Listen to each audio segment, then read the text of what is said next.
আপনাকে এখানে প্রায়ই একা বসে থাকতে দেখি, কথা বলতে পারি আপনার সাথে? জি বলুন। বসি? বসুন। Thank you.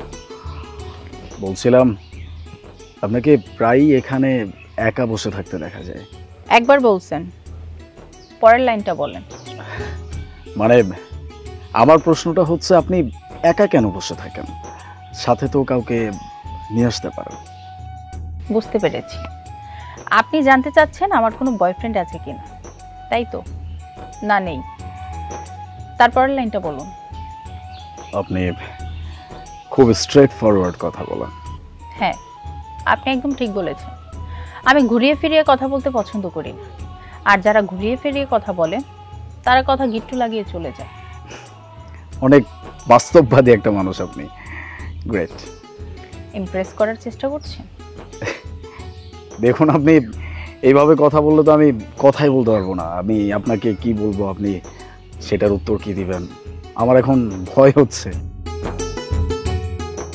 আপনার ধৈর্য শক্তি তো অনেক কম, কিন্তু দেখে একটু ভালো মনে হচ্ছে।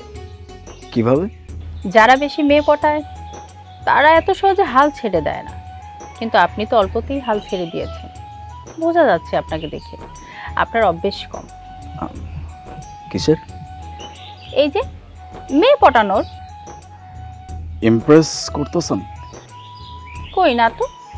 এই ওয়েট, আপনি কি রিভেঞ্জ নিচ্ছেন?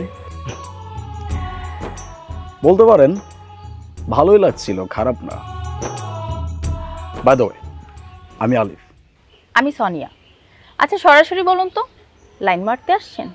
দেখুন, অনেকদিন যাবত আমি লক্ষ্য করতেছিলাম আপনি এখানে একাই বসে থাকেন। চিন্তা করতেছিলাম যে আপনার সাথে কথা বলবো। ভাবতে ভাবতে আজকে সাহস করে বলেই ফেললাম। তাহলে আপনার সাহসও আছে? প্রচুর। কোন পর্যন্ত? বিয়ে পর্যন্ত। বিয়ে পর্যন্ত?